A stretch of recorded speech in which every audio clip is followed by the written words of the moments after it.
Buenas tardes a todos. Por ahí veo que se está conectando más gente. Eh, Demos unos 3 minuticos más que tenemos harta congestión de ingreso para dar inicio.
Hola a los que están ingresando. Todavía tenemos algunos en sala. Ya estamos dándoles ingreso. Bienvenidos a todos los que ya se han conectado, muy juiciosos, muy puntuales. ¿Desde dónde se están conectando? Espero que la mayoría sea bueno, por ahí veo algunos conocidos que son de acá de Florencia, por acá veo otros nuevos. Estupendo que se conecten el día de hoy. Bienvenidos a la SCA Regional Caquetá.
Listo, bienvenidos a todos. Bienvenida, arquitecta Alejandra.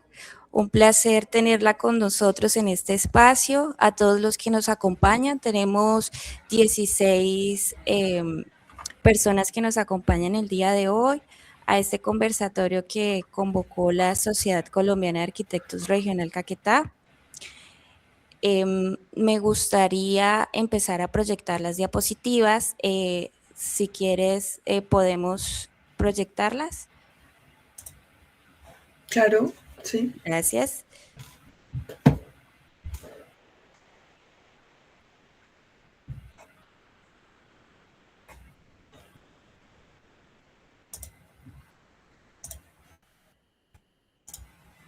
Bueno, para el evento de hoy vamos a grabarlos. La idea es poder compartir este evento por las páginas de la Sociedad Colombiana de Arquitectos. Para quien no nos sigue, nos encontramos en Instagram como SCA Caquetá y también nos encontramos en Facebook como SCA Caquetá.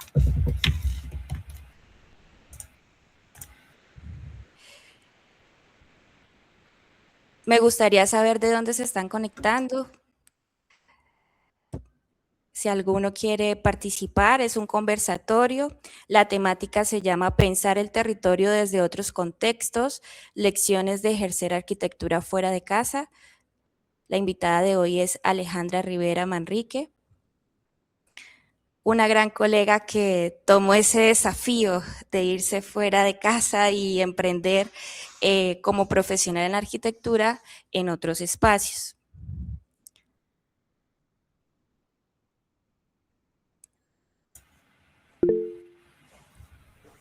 Bueno, por ahí tenemos a Ricardo, se está conectando desde Italia. Bienvenido, Ricardo. Nosotros estamos desde Colombia, Florencia, Caquetá.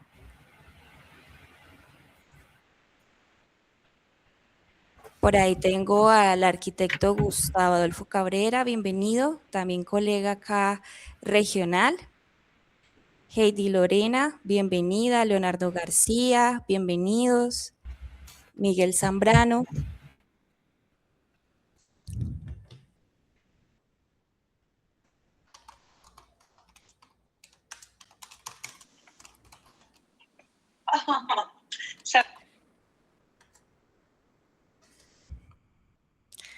Paola, por acá también. Saludos, Pedro, el arquitecto Pedro, bienvenido. Listo.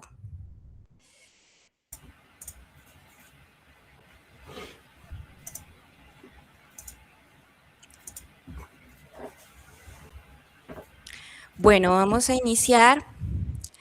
Esta charla la invita la Sociedad Colombiana de Arquitectos en alianza con la ASOCIAR, que es la Asociación de Ingenieros y Arquitectos del Caquetá. Hoy queremos en este espacio reflexionar sobre cómo cambia la forma de pensar el territorio cuando los arquitectos trabajan en contextos distintos al propio. Queremos ahondar en la pregunta de qué pasa cuando la planificación se desarrolla en entornos multiculturales, con marcos normativos distintos y con equipos interdisciplinarios internacionales, muy diferente al contexto que hoy vivimos en Colombia, sobre todo en nuestra regional. Bienvenida, arquitecta Alejandra, ¿cómo te encuentras el día de hoy? Me Hola, gustaría que nos ayudaras con la presentación de tu trayectoria y qué has hecho en estos últimos años. Claro. Hola a todos, yo soy Alejandra Rivera, soy de Florencia, Caquetá. Soy arquitecta de la Universidad de los Andes y tengo una maestría en planificación urbana en la Universidad Politécnica de Madrid. Cuento con más de 5 años de experiencia, sobre todo en el área de planificación urbana. Y lo que he hecho los últimos 3 años es planificar en entornos industriales como lo es Europa, Medio Oriente y Asia. Muchas gracias por la invitación, me hace mucho honor, pero también me gustaría que fuera un conversatorio y que entre todos pues fuéramos hablando en las diferentes preguntas que irán saliendo, si les parece bien.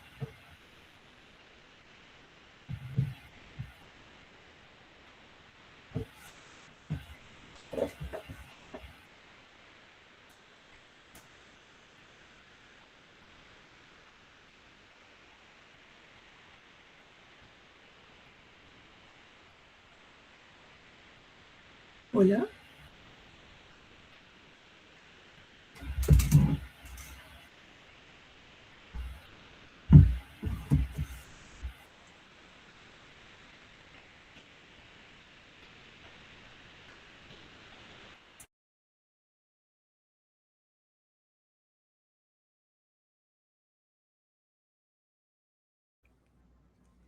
Ok.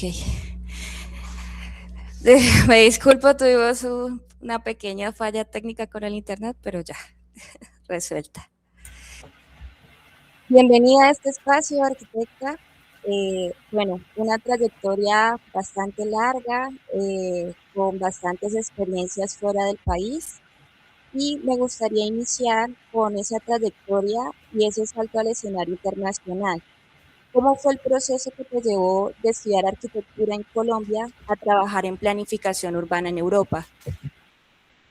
Vale, bueno, he preparado una pequeña presentación también para acompañar este proceso y que también entre todos entendamos los diferentes contextos que he tenido.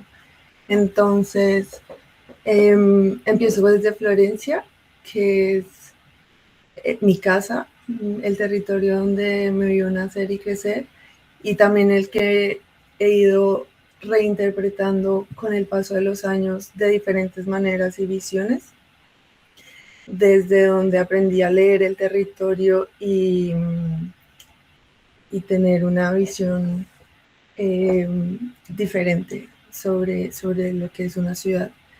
Seguí por Bogotá, en donde me formé como arquitecta y donde aprendí lo que es la complejidad de una urbe de 12 millones de habitantes, de lo que es lo informal y lo formal, de la complejidad de la movilidad, de los diferentes usos y cómo entre ellos se deben relacionar eh, para proyectar una ciudad. Eh, Después de terminar mi carrera me fui a Bruselas, en donde hice una práctica en el Parlamento Europeo y fue ahí donde le di apertura a lo que es una institución como tal, el Parlamento, y donde empecé a trabajar y a conocer de cerca lo que es la política pública en una escala institucional aplicada al urbanismo y a la arquitectura en entornos completamente diferentes a Colombia, porque era una escala mucho más intra países, es decir, era aplicado a toda la Unión Europea. Y bueno, ahora ya estoy en Madrid, donde me mudé para hacer mi maestría en planeamiento urbano y territorial, y en donde he trabajado en diferentes compañías, sobre todo en contextos internacionales, pero donde también he aprendido sobre proyectar el territorio, sobre planificarlo a conciencia, sobre hacer una visión, sobre lo que es trabajar en equipos internacionales, en coordinar equipos y, y así.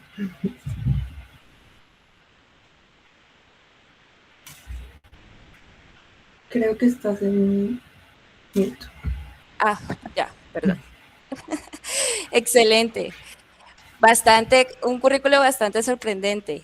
¿Qué habilidades o conocimientos fueron claves para poder ejercer arquitectura y urbanismo en otros contextos? Bueno, yo creo que es un complemento de varias cosas. La primera es aprender a leer el territorio más allá de la forma física, es decir, que cuando se trabaja en otros contextos, pues no basta solo en diseñar bien, sino también es entender su normativa, la gobernanza, quiénes lo habitan, cómo funcionan esos tiempos, tanto en la institución como en la vida cotidiana, cómo funciona esa viabilidad económica, la sostenibilidad y la misma cultura del territorio.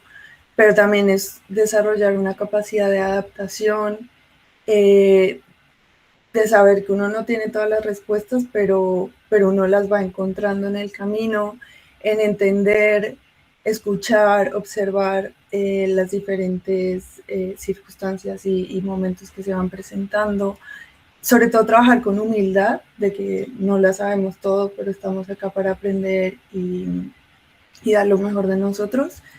También es muy importante, o bueno, ha sido muy importante las herramientas de análisis y comunicación, sobre todo cuando, por ejemplo, en los equipos internacionales, la mayoría de veces es en inglés, entonces no es solamente tener una gran idea o un gran concepto urbano o arquitectónico, sino también es saberlo transmitir de la mejor manera posible y que el equipo también lo entienda. Ok. Y entre todos estemos alineados para conseguir un objetivo común, que es desarrollar y entregar un proyecto. Y por último, pero no menos importante, yo creo que también mantener siempre esa curiosidad de seguir aprendiendo, de seguir descubriendo y abrir siempre la mirada. Ok, excelente. ¿Qué diferencia encontraste entre la formación académica de Colombia y la experiencia profesional que tuviste en Europa? Porque pues tu formación de pregrado fue acá en Colombia, en la Universidad de los Andes. Sé que hiciste algunos máster fuera del país, como el que hiciste en planificación urbana y territorial en Madrid. Y ¿qué diferencias drásticas encontraste entre lo que te enseñaron acá en Colombia y tu experiencia profesional ya practicando o ejerciendo como arquitecta en Europa? Claro, a ver, yo creo que no se compiten entre ellos, sino que se complementan, para empezar. En Colombia encontré mucho sobre la creatividad, el pensamiento crítico, la sensibilidad frente a lo complejo y frente a las circunstancias sociales que tenemos en contextos como Latinoamérica. También te abre una mirada mucho más hacia la desigualdad, la informalidad y las brechas urbanas que existen en las ciudades, eso en torno a Colombia. Y ya en el caso de lo que he aprendido acá en Madrid, ha sido más de, pues, que hay una forma de seguir, hay una estructura, hay que seguir como unos pasos, Lineamientos. claro, es mucho más técnico, hay que alinearse más con lo que dice la ley o con lo que dicen los organismos institucionales, que todo es mejor si se planifica y se sigue un plan de acción. También que el urbanismo, por ejemplo, no debería depender de un político porque tiene una duración de X tiempo, pero no es continuo a largo plazo. Entonces, entender también que la práctica del urbanismo no es solamente eh, por, por algo temporal, sino que es ver una ciudad corto, mediano y largo plazo. Ok. Bueno, ya pasando a otro tema y ya pensando cómo cambia la forma de pensar el territorio cuando estás fuera de casa. ¿Qué diferencia encontraste en la manera de planificar ciudades entre América Latina y Europa? Porque pues tu actividad profesional la estás ejerciendo en Europa, pero creciste acá en Colombia y tu formación de pregrado fue acá en Colombia. Claro, bueno, acá creo que le resumí un poco, aunque es difícil de responder, pero eh, planificar para América Latina es entender que hay urgencia de verdad, que hay gente que está viviendo bajo un techo vulnerable, que no está teniendo la comida del día a día, que no tiene un trabajo estable, que no hay una economía estable. Entonces es el hecho de planificar con una urgencia y eso acelera mucho las decisiones y te exige como profesional pues a que ser flexible, adaptable, resiliente y actuar de una manera inmediata. Eso es bueno porque generan unas herramientas a corto plazo, pero claro, a largo plazo no le estamos resolviendo problema general de lo que tiene la ciudad. También entender que el proyecto urbano, ¿sabes? Se concentra en una pieza física, pero también es una intervención visible para la sociedad. Es decir, no es solamente intervenir una calle, sino qué implicaciones va a tener con esa calle, si se van a activar nuevos usos, si se va a activar la economía, si la gente va a estar feliz. También el tema de la participación ciudadana. Creo que no todos tienen el mismo derecho a opinar de lo que está pasando en su territorio. Y Bueno, es un, ya que entramos a esa parte, si nos preguntamos cómo influye los factores como normativa, gobernanza urbana y cultura ciudadana en el diseño urbano, ya que estamos hablando y tocaste el tema de la participación ciudadana en el diseño urbano y pues que todos conocemos en nuestra formación que es importante, pero sí nos gustaría saber cómo la viven ustedes en Europa cuando hacen procesos de diseño a partir de esa normativa, esa gobernanza urbana y esa cultura ciudadana. pues claro, mira, por ejemplo, acá en España, necesitas hacer el proyecto, digamos, tienes el plan general de una ciudad o de lo que sea, y ese antes de que lo aprueben tiene que tener una aprobación de los ciudadanos y tienen que cumplir con unos tiempos de un mes de consultas. Si hay consultas, pues se toman en cuenta todos los comentarios, luego se encuentran pues maneras de comunicar y de que las personas estén bien, conformes con lo que está pasando, pero que también sea viable económica e institucionalmente. Pero se cumplen y si alguno no está contento, pues ya empieza a haber conversaciones de cómo se puede mejorar. Eso es como se hace acá. Ok. Bueno, Florencia este año está en un proceso de actualización del plan de ordenamiento territorial que va a generar unos nuevos lineamientos en el desarrollo urbano. A nosotros sí nos causa mucha curiosidad, eh, basados en tu experiencia, ¿qué rol juega la sostenibilidad y la acción climática en los proyectos de planificación urbana actuales en la zona donde trabajas?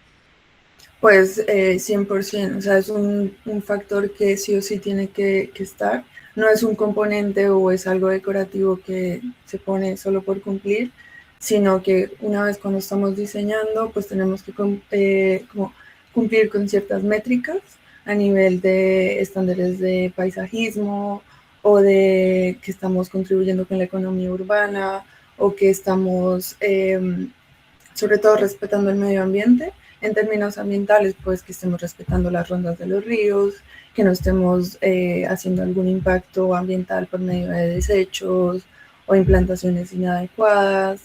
Entonces es un entre el medio ambiente, la sociedad y también la gobernanza para que todo se comunique y se cumpla. Ok. Pasando al siguiente tema, de acuerdo a las experiencias que has tenido tú en proyectos internacionales, desde tu experiencia, ¿cómo se estructuran los proyectos de planificación a gran escala? Ya hablamos un poco de cómo cambia la forma de pensar cuando estás trabajando en Europa, cuando estás trabajando fuera del país, pero ya nos gustaría entrar un poco en materia de cómo se estructuran los proyectos de planificación a gran escala en las zonas donde has trabajado. Claro, bueno, desde un principio se ven de manera integral y por fases, es decir, empezamos por un diagnóstico en donde leemos el territorio, extraemos datos, analizamos riesgos, oportunidades, ventajas, desventajas y hacemos un mapa de actores eh, de, para quienes estaríamos trabajando. Eh, Luego planteamos escenarios, casi siempre son 3 opciones de escenarios en donde se plantea el más arriesgado, el menos arriesgado y pues un punto medio, en donde también se establece una visión, diferentes alternativas y una evaluación estratégica que es una matrix donde se evalúan diferentes puntos como sostenibilidad, accesibilidad, economía, bueno, depende del proyecto, y de ahí sale la mejor opción. También, paralelo a todo esto, tenemos la sostenibilidad, pero también la coordinación entre las disciplinas. Entonces, pues trabajamos con paisajistas, ingenieros ambientales, ingenieros civiles, ingenieros de infraestructuras, depende del proyecto, economistas, sociólogos, psicólogos, eh, y siempre el arquitecto o el planificador urbano es un poco el que articula y el que conecta todas estas ideas y las plasma en el territorio. Entonces nosotros nos volvemos un poco como el, el conector. Los directores, me gusta pensar a veces de la orquesta. Un poco, pero con humildad, sabiendo que hay que escuchar de todas las partes y nosotros somos esa pieza que va encajando eh, el conjunto. Yo imagino que en esa experiencia también te ha tocado como el rol de mediador, ¿no? Cuando Sí, tienes muchas disciplinas y muchas posturas, es complejo manejar un equipo tan interdisciplinario. sí, Sí, sí, es de mediador, pero también hay que ser pragmático y saber pues qué es lo mejor y qué es al final es qué es lo que quiere el cliente, ok. también en muchos casos. Bueno, vemos ahí unas siglas que es ESG. ¿Qué significa integrar esos criterios de ESG en la planificación territorial? Sé que la traducción en español vendría siendo algo como resiliencia medioambiental, sostenibilidad e impacto a largo plazo, pero me gustaría como que nos explicaras porque realmente esos criterios no los tenemos en Colombia. Claro, pues es entender que un proyecto territorial no se mide no solo por una eficiencia física o económica, sino también por su impacto ambiental, social y por su calidad en la gobernanza. Entonces, por ejemplo, en lo ambiental, pues significa preguntarse por recursos, resiliencia, emisiones, adaptación climática, biodiversidad, todo esto a largo plazo. En lo social implica pensar en bienestar, accesibilidad, relación entre las comunidades, empleo, inclusión, distribución de las oportunidades. Y por último, la gobernanza significa mirar cómo se toman estas decisiones, qué tan transparente está siendo el proceso, cómo se coordinan entre los actores involucrados y qué tan sostenible es esta implementación a largo plazo. Ok. ¿Qué tipos de decisiones estratégicas influyen en el desarrollo del territorio? Bueno, influyen muchísimo las decisiones que se toman muy temprano y entre más temprano, pues mejor. Por ejemplo, dónde se localiza una infraestructura o cómo se organiza el suelo, qué usos se priorizan, qué áreas se protegen, qué conexiones se fortalecen, las fases posteriores que va a tener el proyecto. También se piensa mucho las decisiones institucionales, quién lo está liderando, cómo se gobierna el proyecto. Esto pensado, quiero aclarar, esto pensado a nivel público y privado, pero la gobernanza es pensado entre los dos, ¿no? Eh, y qué instrumentos se utilizan. Entonces, a veces pensamos que el territorio cambia solo por grandes obras, pero muchas veces cambia por una buena o mala decisión estratégica de una estructura como una red, una jerarquía, una regla, y es ahí donde la planificación tiene un rol muy importante para la ciudad. Ok. Pasando al siguiente tema, y para los que estamos aquí conectados, pues muchos queremos tomar esas lecciones que nos quedarían para Colombia y América Latina y cómo las podemos implementar. Entonces, sí nos gustaría saber qué aprendizajes de los modelos europeos crees que que se podrían aplicar en Colombia. Yo creo que hay que partir del hecho de no copiar, sino traducir a los diferentes contextos que tenemos. Pero sí que hay ciertos pilares o estrategias que podríamos empezar a aplicar o a saber traducir de mejor manera, como por ejemplo planear con continuidad o establecer una buena participación ciudadana, integrar más el clima, el territorio, las personas, formar también perfiles híbridos, curiosos, que el hecho de que seas un ingeniero o un arquitecto no pienses de manera separada, sino como algo integral. Y, y sí, tener para mí me ha funcionado también tener como humildad a la hora de aprender y de trabajar con diferentes personas, pero también tener esa cercanía con la gente, porque al final son quienes habitarán ese territorio. Sí, al final son los que se van a ver beneficiados o afectados por nuestras ideas. Claro. ¿Qué fortalezas ves en la manera en que Latinoamérica piensa el territorio? Bueno, veo varias fortalezas, como por ejemplo que América Latina tiene una enorme capacidad de leer territorios complejos, desiguales, tensionados y cambiantes. Nosotros estamos acostumbrados a trabajar con restricciones, con realidades híbridas, entre lo formal, lo informal, con brechas profundas, desiguales de económicas, sociales, etcétera. Y, y eso desarrolla en los profesionales pues una sensibilidad muy potente. Eh, También como herramientas, como de flexibilidad, de adaptación, de trabajar bajo presión. Y bueno, en esta región de Latinoamérica existe una relación más viva entre el territorio, la comunidad y el conflicto social que tenemos, por lo cual esa lectura territorial está mucho más conectada con la experiencia cotidiana de nuestra profesión. Sí, eso es cierto. ¿Qué cambios crees que debería darse en nuestras ciudades para avanzar hacia modelos urbanos más sostenibles e inclusivos? Porque pues es que tú que eres florenciana, que eres caqueteña, sabes que para quienes nos ven desde otros países o desde otras ciudades, nosotros tuvimos un contexto de guerra bastante fuerte que duró 50 años, que gracias al proceso de paz que se firmó hace ya más de una década, pues hemos podido avanzar. Sin embargo, Florencia es un municipio muy joven, tiene de creación 123 años y estamos en un proceso neurálgico donde vamos a visionarnos qué va a ser de nosotros en unas 3 administraciones más, que esos más o menos 12 años. ¿Qué cambios crees que deberían darse en nuestras ciudades para avanzar hacia modelos urbanos más sostenibles e inclusivos? Bueno, primero, tener una visión a largo plazo que no esté interrumpida por un plazo político, como lo acabas de mencionar. Segundo, una integración más entre el transporte, la vivienda, el espacio público, la estructura ecológica y el desarrollo económico de la región.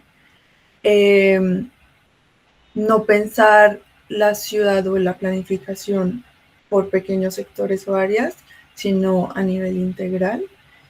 Eh, También necesitamos ciudades que reconozcan mejor sus desigualdades y que no reproduzcan exclusiones desde la localización, la accesibilidad o la calidad del espacio urbano. Eh, También ver la sostenibilidad como un punto importante y no solo como algo decorativo. Y entender también la participación de la agenda de la justicia, de la agenda de la justicia espacial en el territorio. Ok. Bueno, ya que tenemos muchos jóvenes conectados, tenemos varias personas aquí. ¿Cómo pueden los jóvenes arquitectos prepararse para trabajar en escenarios internacionales? Bueno, eh, yo creo que son como una mezcla de muchas cosas. Y acá también me gustaría que, por ejemplo, Miguel o Paola, que también son colombianos y están acá, otros arquitectos o amigos que han venido, que estamos desde afuera del país, pues también cada uno ha hecho de una manera diferente para llegar acá. todas igual de bonitas y de valiosas. En mi caso ha sido mucho la curiosidad, las ganas de saber qué hay más allá del territorio en donde normalmente me muevo. También me he complementado mucho con mi educación, con herramientas como el idioma, saber inglés y otros idiomas me ha facilitado también moverme en estos ambientes internacionales, saber comunicarme, saber expresar mis ideas, eh, saber que puedo decir las cosas y puedo que esté mal, pero arriesgarme también a hacerme visible. Eh, sí, pero bueno, también me gustaría que ellos pudieran complementar esto. Bueno, si alguno quiere complementar, puede Sí, activar el audio. Invitamos a los amigos de Alejandra. También son colegas que trabajan fuera del país.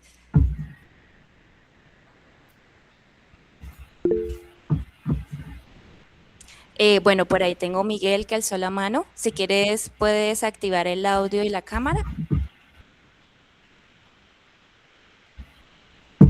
Hola, ¿qué tal? ¿Cómo están? No sé si la cámara, bueno, voy a poner la cámara un poquito para el desorden, bueno, no sé el desorden. Tranquilo, tranquilo. Bueno, Solo ¿qué nos va tal? a ver ¿Cómo 1000 están? personas en Facebook, no hay problema. Bueno, saluditos a las 1000 personas. Mi nombre es Miguel Zambrano, conozco a Leia hace un par de años también desde un par de proyectos en Colombia. Y ¿puedes repetir la pregunta otra vez para tener la respuesta Ok, concreta un poquito? Si no, me vuelo aquí también. listo. ¿Cómo pueden los jóvenes arquitectos prepararse para trabajar en escenarios internacionales? Sobre todo porque tenemos Claro. a varios colegas arquitectos acá conectados y algunos son bastante jóvenes y trabajan acá en la región.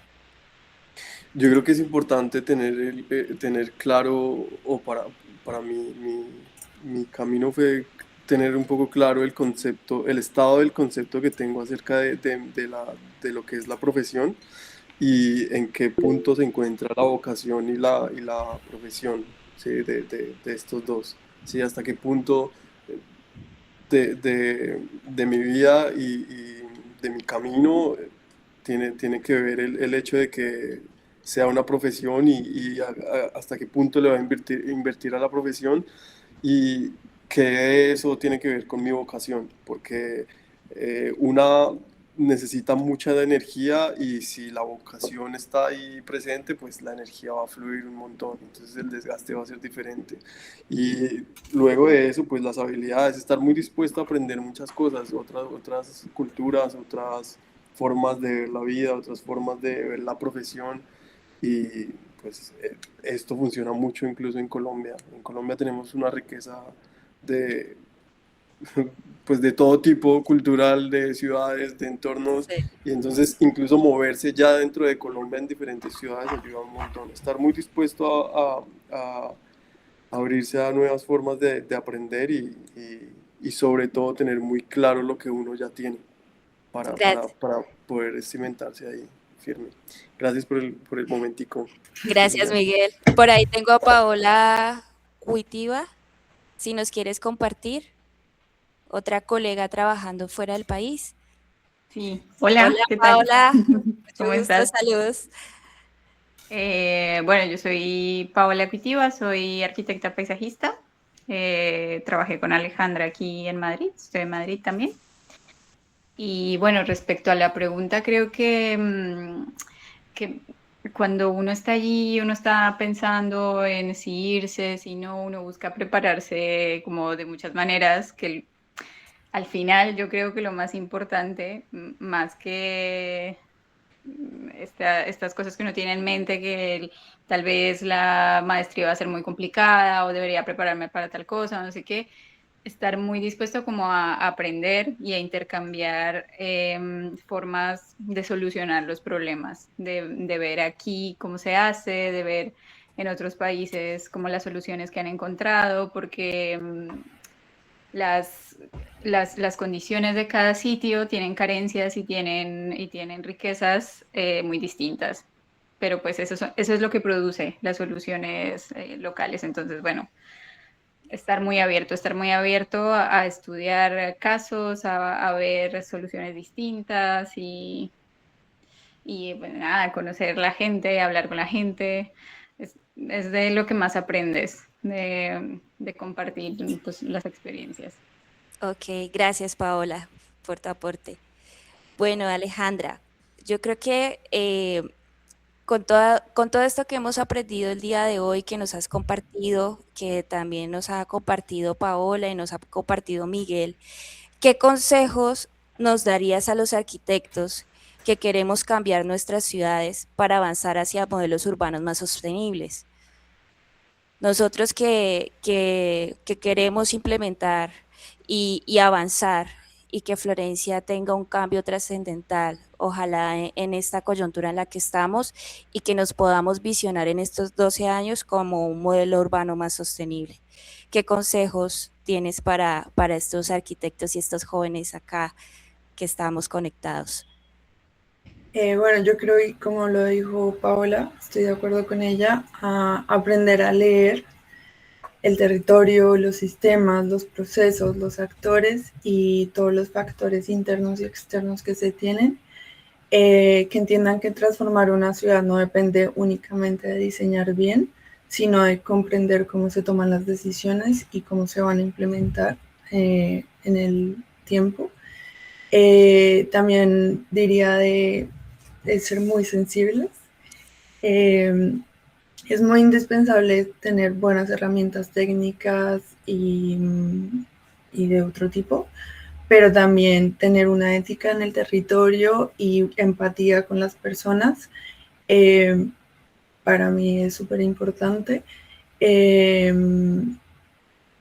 Y bueno, transformar una ciudad puede ser un gran reto, pero si se tiene de los profesionales con pasión, con la motivación de transformar el territorio y bueno, el amor que tenemos por Florencia, pues yo creo que pues, puede salir cosas muy interesantes también porque Florencia tiene una localización increíble que si bien es periferia dentro de Colombia, pero es la puerta a la Amazonía colombiana, tiene todos los recursos naturales disponibles, la gente tiene una capacidad trabajadora muy buena, entonces tiene muchos factores muy buenos que pueden ayudar también a que en 12 años sea una Florencia muy, muy diferente y mucho mejor de lo que hay ahora.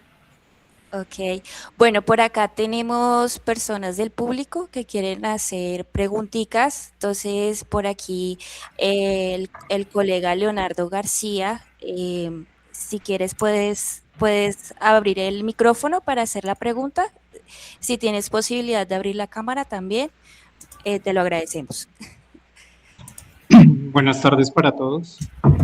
Bien, Alejandra, la pregunta es la siguiente. Entonces, normalmente nos pensamos la arquitectura como una práctica profesional más técnica que en otro sentido, y bueno, tú la has acercado mucho al tema de lo social, pero te quisiera preguntar, ¿tú cómo ves la práctica de la arquitectura desde la práctica política? Es decir, si la arquitectura tiene incidencias políticas, si la arquitectura es un diálogo político, si la arquitectura es una práctica política, la arquitectura y el urbanismo, más diría yo el urbanismo que la misma arquitectura uno.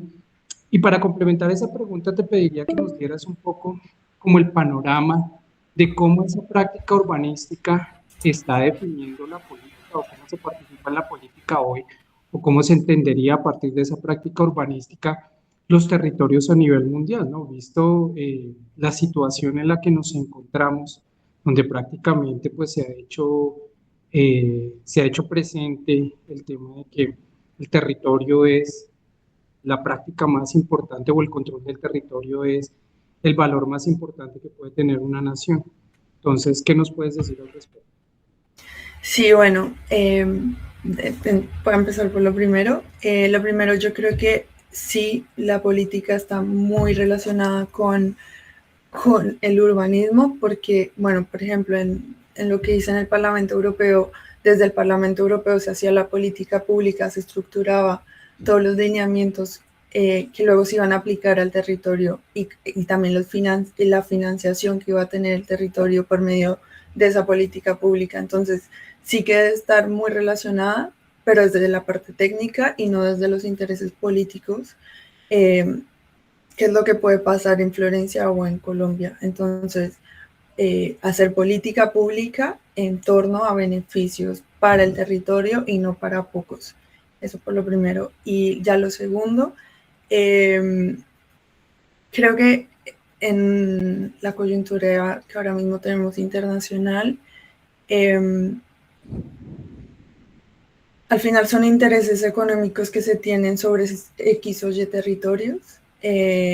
Y, por ejemplo, ahora trabajando en Medio Oriente, lo he visto muy de la mano porque, por ejemplo, todos los ataques que han habido en las refinerías o en las plantas de energía y demás son proyectos o clientes que en mi empresa estamos. Entonces, una política o alguna decisión de un político, pues sí que afecta al territorio, no solo en lo físico, sino en temas económicos, ambientales, que puede ser de un impacto a muy largo plazo y que eso, pues, no se está hablando. Sí, bastante. ¿Alguno de los participantes quiere realizar otra pregunta antes del cierre? Tenemos espacio para una pregunta más. Si alguno se quiere animar, por favor, alzar la manito.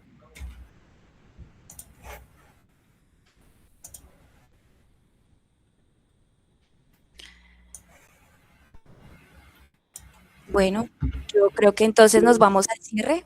Bueno, Leonardo quiere hacer otra pregunta. Bien, ¿y cómo ves la práctica urbanística con relación a la política?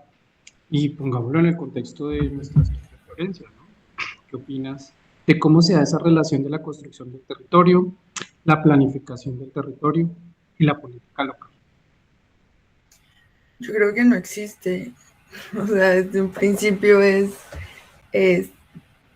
ha sido más ligada a un interés y un beneficio para el político de turno, y pensando en soluciones a corto plazo para beneficios de ellos y no pensando el territorio a un mediano o largo plazo y todas las oportunidades que se pueden desarrollar e implementar a lo largo del tiempo con un plan definido. Es decir, qué está pasando con la vivienda, hacia dónde va a crecer la ciudad, cómo se va a mejorar la economía, cómo se pueden desarrollar nuevas economías en torno a nuevas actividades y no solo en torno a las mismas tradicionales, cómo se puede comunicar mejor la ciudad, tanto a nivel nacional como regional y municipal dentro de la ciudad, que cómo se pueden mejorar estas comunicaciones. Entonces, eso no ha sido pensado y ha sido un poco más el hecho de la improvisación. Sí, en eso te apoyo. Eso se ha notado porque Florencia tiene un POT de primera generación que debió ser actualizado hace 14 años y la actualización implica pensar a corto, mediano y largo plazo. Es decir, que nos hemos quedado solo con el corto plazo y irlo postergando y nunca se ha actualizado para extender esa visión a largo plazo. Favorablemente, al menos en este año, tenemos esa posibilidad y esperamos que realmente esto se actualice y se coordine, porque sí hay mucha desarticulación en la ciudad. Bueno, yo creo que ya entramos al cierre. Arquitecta Alejandra, me gustaría que, de acuerdo a esta experiencia, nos resumieras en una frase qué significa hoy pensar el territorio desde una perspectiva global. Bueno, pues desde mi punto de vista, yo creo que es pensarlo primero como queremos vivirlo nosotros, ponernos nosotros en los zapatos, donde sea que estemos y donde sea que vayamos a trabajar, como quisiéramos nosotros vivir ahí. Y a partir de ahí verlo de manera integral, multidisciplinar, y coordinar y balancear entre lo técnico y lo humano. Vale, muchas gracias a todos por haberse conectado, haber participado. Gracias a nuestra invitada, la arquitecta Alejandra Manrique, que nos acompaña desde Madrid, Europa. Saludos a todos los colegas que se contactaron desde sus diferentes ciudades, desde el país donde nos están viendo y espero que nos sigan por Instagram, SCA Caquetá, y por Facebook también nos pueden encontrar como SCA Caquetá para que puedan seguir participando de los talleres y actividades que hacemos una vez al mes. Entonces, saludos a todos, hasta luego. Muchas gracias por todo.